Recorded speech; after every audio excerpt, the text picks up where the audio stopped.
ماشاءاللہ کتنا خوبصورت ویو ہے آج نا، یقیناً بڑا دلکش نظارہ ہے، کتنے خوبصورت نظارہ ہے، خوبصورت منظر ہے۔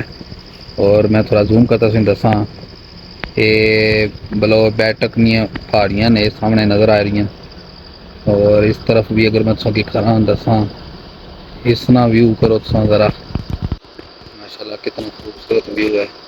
السلام علیکم جی، اس طرح سے پہنچے آئے ہیں ہل ٹاپ نے اوپر، اور چائے شائے پینے ہیں، تھوڑا جہا تو کہ ہل ٹاپ نا بھی نظارہ کرانے ہیں، اور ہمارے پیچھے تو دیکھ ہی سکنے اوپر آسمان بھی کتنا خوبصورت نظر آ رہا ہے، بادل کتنے خوبصورت نظر آ رہے ہیں، پتہ ہی چلنا کہ سمندر نے اوپر جس طرح پانی چلنا ہونا ہے اس طرح ہے۔ اور باقی تو کہ اس طرف نہ بھی ایسا ویو کرانے کہ دوسری طرف نہ اتنا بہترین سروسز دیتی جانی ہیں، تو کہ اچھا کھانا ملنا تو کہ اور اچھی چائے ملنی ہے۔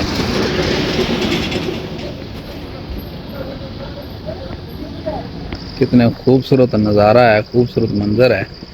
اور میں تھوڑا زوم کرتا سی دساں، یہ بلو بیٹک پہاڑیاں نے سامنے نظر آ رہی ہیں، اور اس طرف بھی اگر میں تھوڑی کراں دساں، اس طرح ویو کرو تو ذرا ماشاءاللہ کتنا خوبصورت ویو ہے۔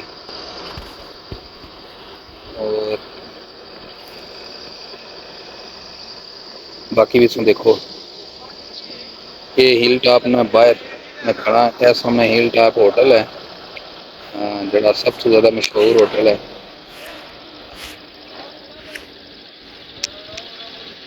یہ ہل ٹاپ اپنا سب سے مشہور ہوٹل ہے۔